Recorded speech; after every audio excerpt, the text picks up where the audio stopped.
This is the egg incubator. We have water going into it. It keeps it at a humidity of 60-ish, and the temperature's got to stay at 37.5 to 38.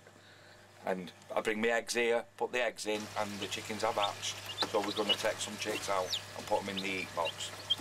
Once you took out the incubator, I put them in this box with a 250 watt heat lamp above it to keep them warm for at least 2 weeks.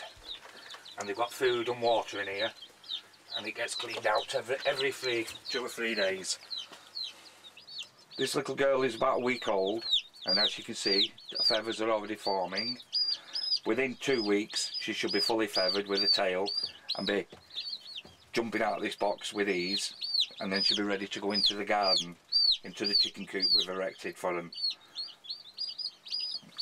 Once the chickens have been in the box with the heat lamp on for about around 2 weeks, I made this pen for them, and they come into the chicken coop and stay in here till they're around 7 weeks old. So as you can see, we've got all the materials off the allotment and just made this makeshift chicken coop, which is easy enough. Door in, door shut. This is King George's allotments, Aldenshaw. And we're just going to my allotment now to have a look at the chickens, make sure they're all okay, the babies that we put on the other day.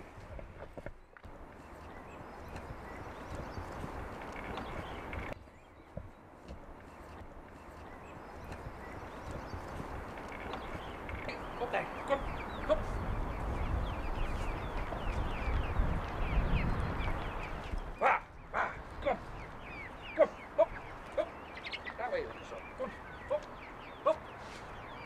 Yeah, these went in my garden for about 4 weeks, 4 or 5 weeks, and in the box with the heat lamp for 2 weeks. So that makes them 7 or 8 weeks now. But look at them, gorgeous, aren't they? Look at them, scavenging for food. They have to go on their own until they get a bit bigger. Say another couple of months, and then I can put them with the others, because the others will peck them and could possibly damage them. They snuggle up because they're still young, and they will just snuggle up just for comfort as well as warmth, because they're still babies.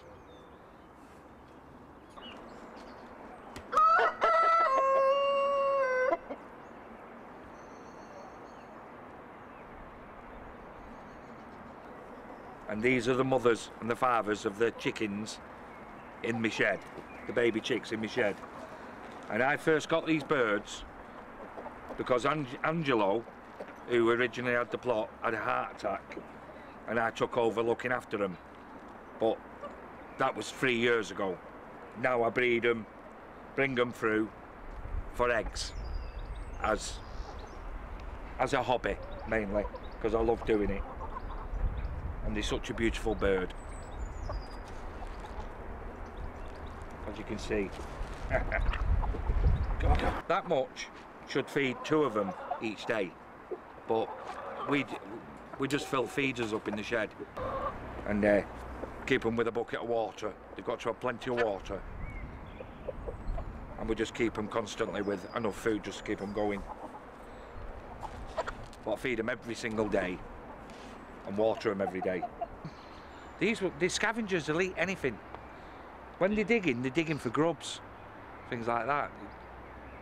Worms, anything. They love worms. They love vegetables.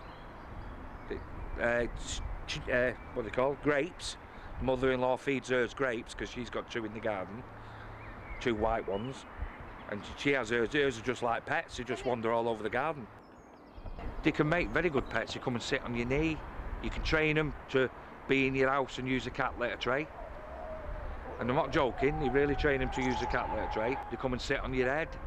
If you get them used to you, they'll come and sit in your coat, on your head, round the back of your coat, everything. They'll come and sit on your knee. These won't, because they're not trained to. But if you train them and you spend time with them, they're just like having a kitten. This fella here and this one, every single morning as you let them out, we'll pin a hen down, mount it, and grab another one at the same time, and then step over, so it's banging them both at once, and then go right through the lot of them every single morning. That's why our eggs are fertile. That's why I can incubate them. This is the typical hen house. This is where they perch at night to sleep. They'll all huddle together on there, sleep. This is where they lay their eggs. And as you can see, we have a few eggs already today.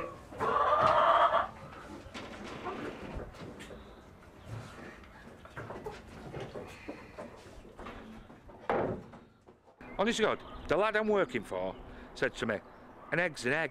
I said, it's not. I said, I'll bring you some in. I took him half a dozen in. Next day he said, I had scrambled egg on toast. He said, the scrambled egg was yellow. He said they were gorgeous.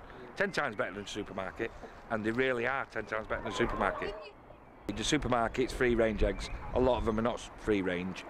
They're just stamped as free range. At least with mine, you know they're free range because you're there, seeing them free range on what they eat. And you will be able to tell the difference. My yolks are golden, like the sun. After 2 weeks of them being laid, you've got about 2 weeks before you get them in the incubator. You can't leave them much longer than that, otherwise they won't grow. When the mother's brooding and she wants to sit on her eggs, she'll become red hot. All her underneath will go red hot, and she'll get to 35, 36 degrees. And then she'll just stay on her eggs and not move for up to 21 days. That one's having a bath. They all bath in dust. Clean themselves in water, like some birds do. They clean in dust, in the dirt, but dry dirt.